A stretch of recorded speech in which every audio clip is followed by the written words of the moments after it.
From the Foundation Studio right here on Biloxi's Back Bay, where we're supposed to get an epic amount of rain today. Welcome to SuperTalk Outdoors, where we celebrate every single Monday at lunchtime the world-class outdoors of the state of Mississippi, because we are the capital of the outdoors in America. I want to thank you for joining us on the powerful SuperTalk Mississippi radio network, or on SuperTalk TV at C Spire TV, or you might be watching the show on YouTube or Facebook or listening on your favorite podcast. It's November the 13th, 2023. I especially want to thank the title sponsor of SuperTalk Outdoors, the Foundation. The formal name of this organization is the Foundation for Mississippi Wildlife Fisheries and Parks. They're the only outdoor foundation that directly supports the Mississippi Department of Wildlife Fisheries and Parks. I'm thrilled to have them as a sponsor. This is a dedicated group of volunteer leaders that are more aligned today than they ever been aligned before. And man, I'm thrilled to be associated with their great leadership. By the way, the views on this show are mine, not those of the foundation. So when it comes to outdoors and outdoors issues, you can count on me to say what needs to be said. And you should know that there are still forces out there who seek to silence my voice. They don't like when I speak truth, and that I watch those who are responsible for Mississippi's conservation efforts very, very closely. I don't pick unnecessary fights. The truth is, I actually don't say 90% of what I know. I'm a former newspaper publisher, so I understand deeply how the public process works, and I will always use my years of experience with First Amendment, with First Amendment, that First Amendment obligation on making sure that we hold those in positions of power around our conservation efforts in Mississippi, hold them accountable. I have no fear when it comes to speaking truth to power. That's why it's important that I have an independent voice. So my message to the outdoorsmen and women of this state, and to the hardworking and dedicated men and women of the Department of Wildlife, Fisheries, and Parks, I have your back. I have your backs. And I'm thrilled to have the multimedia power of SuperTalk behind me. 12 radio stations that are part of the SuperTalk network. Another 24 radio stations in Mississippi that are part of the SuperTalk family. And 51 radio stations that are part of the SuperTalk News Network. And then you add to that Facebook and YouTube and podcast platforms. SuperTalk is strong, really strong. This show has a major voice because of the power that SuperTalk brings to it. And I am honored, extremely honored, to be in this position. And I thank you every day for being here to be a listener and to join in our efforts to love the capital of the outdoors, Mississippi. So now let's shift gears and move over to my friend Jordan Blissett. Jordan is it's been fun watching Jordan. You know him from his Primos exploits. He's in the real estate business. He does land consulting. For example, if you're into wildlife conservation efforts and you want to improve your hunting situation on your farm, Jordan's the guy you need to talk to. But he's a good friend of mine. He's been on the show many times, and I'm thrilled to have him back. How you doing, my friend? Doing good. I appreciate you having me. I'm tickled to death with getting some moisture outside. Listen, buddy, I was up at the Delta this weekend, and we got there last Thursday, and the rain came. Let me tell you what we did. Thursday, we planted everything. Where we drilled, we've had some seeds come up because a little bit of moisture underneath the seed. Where we did old school tilled, where we couldn't get the drill, we didn't have any germination at all, which is fine. I mean, the seeds have been sitting there. So the goal was to get I think, nearly 2 tons of fertilizer out across 3 farms Thursday. And my friend Mark Creech went up a little early. I had to wait till after my show. And then Terry Waldrop went up. He joined Travis Dunn, and they started the process. And when I got there, I helped them finish the 3rd farm. And we got it done. Listen, we're finishing up. Terry and I realized that there was a section where we didn't till and we didn't drill. And we said, man, it's going to be weird to sit in this particular food plot and not have that planted. So we ran back over to the farm and grabbed 3 bags of wheat and got it out. And literally, as we're spreading the wheat, it starts to sprinkle. And it rained and rained and rained. It was never super heavy, but over between a half an inch and an inch, and it was great to get, my friend. good soaking rains. We needed it some kind of bad. I did the exact same thing you were talking about. I had down here in Rankin County, I had 2 more plots I needed to. I hadn't done anything to. I bush hogged them a few weeks ago, and I started to disc them, and the disc was bouncing on the ground like I was trying to till up my driveway. And I just said I'll come back and do it another day. And it started raining, I guess, Friday here. And I said, well, I'm going to just go put seed out and see what happens. And I just planted it about double the planting rate I normally would. So if I can get 50% germination out of it on bare ground, we'll be okay. Well, you will, because, as you know, I've done this on farmland a lot where they've already rode it and I can't go in and plow it. This is a farm we used to have. We put seeds out on top of the ground. The rain would wash the seeds into the little nooks and crannies, and they always grew really nicely. You obviously some of it won't germinate, but most of it will. So you'll do fine. You got experience with that, and you know what that looks like. But man, I tell you what, though, it was very interesting because, as you know, the way Travis describes it is baby powder. I mean, it's just that's how dusty and hard the ground was. And so Mark and I got up the next morning. I guess it was yesterday morning, actually. And we said, it's interesting. It went from not feeling at all like hunting season, you couldn't even get in the mood because of so much dust, to suddenly it's cool and wet and drizzling. Suddenly you feel like it's just great. We got one farm we got to take 20 does off of. We got 5 off of it so far. And while I was hunting, it drizzled the whole time we were hunting. Oh, my goodness, Jordan. It was a wonderful reminder why we do what we do. Yeah, those are the good days when you feel like you're out there hunting in the elements and feel like a real man, I guess. It really is. Listen, I shared on this, speaking of hunting, I shared on the show a week or 2 ago, a friend of mine who is from California who moved here, great friend. He doesn't get hunting at all. And somebody sent him a picture of a kid's first buck, and he didn't know how to respond to it. And he'd been taught by his dad, he grew up in New York, not to like hunting, not to like guns or any of that stuff. And I sat down and tried to figure out, okay, now what would I say to someone like that? And I wrote him a long note. I shared it on the show a couple of weeks ago. But one part of that was this, and I've actually, the team posted this at SuperTalk Outdoors, along with a reel, because hunting is so much not about shooting that deer or that duck. It's about the experience. And here's what I posted. I just want to get your reaction to it. The Mississippi hunting tradition is about bonding with family members and strengthening relationships. It's about providing an opportunity for generations to come together to share experiences and pass down knowledge and skills from one generation to the next. Trips to our hunting grounds involve storytelling and laughing uncontrollably. It's about teaching valuable life lessons and a respect for nature and instilling a sense of safety and responsibility in each other and our kids and our grandkids. And it's about a year-round appreciation for our outdoors landscapes and how those landscapes deeply define us. This is hunting. And we're going to do a little series of This is Hunting, so people can understand that's not what people thought hunting was. I thought hunting was about killing an animal, but that's just part of the process. When you read that, what came to mind to you?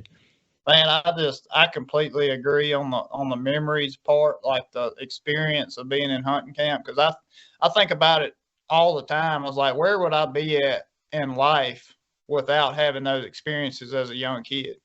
Probably look a lot different than it is now, because I've been fortunate enough to have just a burning passion for the outdoors that I made it a career and tried to figure out a way to make a living to do it. And, just growing up here in Mississippi, we have so many opportunities to enjoy outdoors. And just looking back on it, from my experiences, the memories, I got in my first fight at a deer camp. Me and my best friend to this day, we duked it out up in the camp house one day, and that's something we talk about now every time we're together. But I mean, it wasn't fun at the time, but it's one of those memories I remember like it's yesterday. It's a funny story to think about, a good memory of fighting at the deer camp. But hey, what made me who I am partly, is all those experiences being around those older men back in the day. I grew up in a dog running camp in Scott County, Mississippi. So it was all about the memories and experiences and just having a good time rather than the actual killing of an animal. Like, yeah, hardly ever even killed a deer, but we had a good time trying. Hey, listen, my son Jordan and I, we hunted down here in South Mississippi for the first part of his life. And the majority of the hunts we went on, we never actually saw a deer, you know. And I never will forget, first we finally saw one, and we shot it. It was just a big day in his life, you know. And then, of course, as I continued on with my career and had success in my career, the opportunities grew, and you know, things came to fruition for us as a family. But gosh, man, I wouldn't trade anything for any of that. We'll actually continue that part of the conversation when we get on the other side of the conversation with my friend Jordan Blissett, and we'll find out what is he up to these days. He's got a lot of hands and a bunch of different fires these days with his living. He's had tremendous success. We'll talk to you more about that when we come back on the other side. We'll see you after this break. Welcome back to Super Talk Outdoors as we continue to celebrate the capital of the outdoors in America, Mississippi's outdoors. Wow. What a wonderful state we live in. I've got my friend Jordan Blissett with us. You know him from the Primos Hunting Team. He's in the real estate business. He does wildlife and conservation, land consulting. He does it all. It's been interesting to watch him. I told him before the show started, build this layers and layers of his career around his love of the outdoors. It's been a fun journey for you, hasn't it, my friend? It has. I really, I mean, I tell people all the time, I get asked all the time, like, how did I get into this? And I just kind of really fell into it, but I had a passion for it to begin with. Because, I mean, when I was like 12, 13 years old, like, if you'd asked me what I want to do for a living, I would have been like, I want to hunt. And I always thought that was a long shot, but ended up happening just by taking the right steps and taking a few chances, you know? Yeah. That's cool. That's cool. Hey, listen, I was reflecting during the break a bit about this notion of this is hunting and explaining about landscapes and experience and all the things that you and I were talking about. And storytelling, to me, storytelling is the funnest part because, you know, if I go back and remember, I've seen just about every Primos hunting outdoor show. I just love the authenticity of it. And yeah, I know that you got great experience in doing that. And I think about the life that we have in my little small hunting club. It's a little family thing I put together. And the families that we have access to. My friend Travis Dunn, who lives in Greenwood, when he tells a story, it's so funny because he tells it in layers. You know, he'll give you like, okay, if you just hear the first two layers, you don't know where he's going, and then he keeps telling you these layers, and it gets funnier and funnier. And he was telling a story at dinner the other night, and then one of the layers said, he said, then I let the weenie dog out and went and got my gun. But you know, where did the weenie dog come from? But you know, when you're in the hunting camp, and everyone who's listening to this who loves hunting and loves the outdoors know exactly what you and I are talking about. But there are those moments when you laugh uncontrollably, when you realize this is why I'm here. This is why I want my kids to experience this. You've been there about 1,000 times, haven't you? And we had some fun, especially at the Primos camps. One thing you're talking about, funny stories, like one time we played a trick on Jimmy, and he was cooking steaks one night. He had killed a deer and got all excited about it. And he said, I'm going to go get some steaks and feed y'all steaks tomorrow night. Well, he got steaks, and while he was inside the house, I think Troy snuck out there and turned the grill wide open and just burning steaks all up. And it was, he looked out the window and there's flames coming out the top of the grill. And he went to raising all sorts of Cain about that. And that's just something we've laughed about for years afterwards. Well, look, man, we cherish our steaks. I mean, we absolutely cherish the steak. So if anybody ever did that, we would laugh as we beat him to a pulp. He was mad, boy. I can see Jimmy, man. You know, I can see Jimmy being mad about something like that. So, you know, it's been interesting watching you sort of, you know, as you advance your career and really get into real estate and learning about land management and all that. That's been a terrific business for you, hasn't it? Man, I really enjoyed doing it. I never saw myself being an actual real estate agent. I always wanted to do something like management wise. And it's tough to make a living if you don't do both in today's market. But one thing I like, kind of a backstory how I got into real estate was I actually met a guy by the name of Thad Miller like 5 or 6 years ago. We were actually in a turkey camp in Tennessee, and he was friends with Brad Ferris, and we were actually sitting there in camp talking, and he's like, "Where are you from, Jordan?" And I was like, "Over in Scott County." And he said, "You know any of them Blissetts over there?" I was like, "Well, yeah, I am one." And he said, "Well, by darn, we're cousins." And we got to doing family history and ended up being kinfolks. And later on, he's been doing land and recreational selling land for years and years and years. Well, a few years passed, and we had became pretty good friends. And he came and said, "Thinking about starting a real estate company up. Would you be willing to get your license and start doing this with me?" And I was like, "Heck yeah." I never thought I'd be doing it, but I'll give it a whirl. And we're in year 4 now of open season properties getting created and trying to get it off the ground. And it's been fun. It's been some challenges, to say the least, but it's been an enjoyable process. But, Jordan, we live in a challenging environment. I came from the real estate business. My family was in it. My son's a real estate lawyer. He's a banking lawyer, too, and does other stuff as well. But big real estate business. And high interest rates have a way of impacting that. But what's interesting is that people, he does a lot of cash closings now. I think I mentioned before we started the show. So people with money are still buying property, and they want to buy property from people they trust. And you bring such a sort of a great foundation of trust to the table, and an awareness about you that you spent your whole life, literally your whole life, going to places and learning from people, some of the best in the industry, about how to maximize property. And it's been fun watching you, man. You go into a new piece of ground that hasn't been maximized. That's got to be so much fun for you. It's been a blast. We've been working on a pretty big project this summer and now in Sharkey County this year. And this one of these deals, it was a hunt and lease for years and years and years. And we purchased it and working on developing it. And we're going to put half of it on the market, half of it going to keep for just a duck hunting place.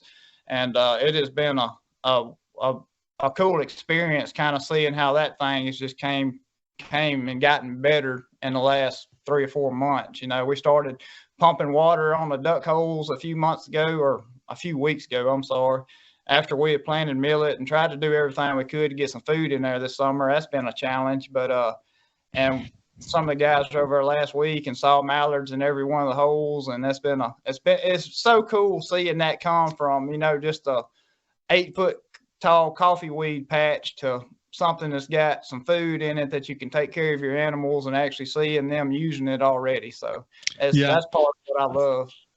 I do too, man. The first farm that I had the opportunity to lease, we had it for 6 years.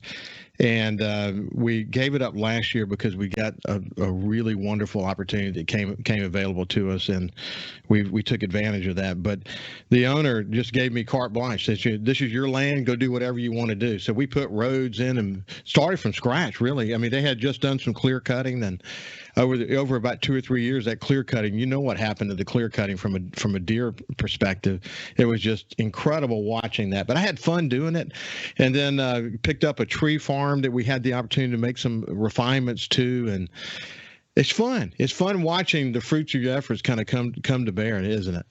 Sometimes, man, I always tell everybody I'm talking to, if I go look at a property or whatever, I'm like, you're not going to see the fruits of this within a year. It's going to take 3 years minimum. This is kind of what I tell everybody: 3 years of the work before you start seeing the fruits of that labor. Mm-hmm. And a lot of cases, it's a 5-year project before you can really see what a farm can turn into. That's the biggest thing, is it doesn't happen overnight, and you're going to learn the game of patience and wishing it would happen faster, but it's just not. That's not the way Mother Nature works. But man, if you're willing to wait that 3 to 5 years, it's putting trails in certain places, food plots in certain places, water in certain places, maximizing duck potential on the property.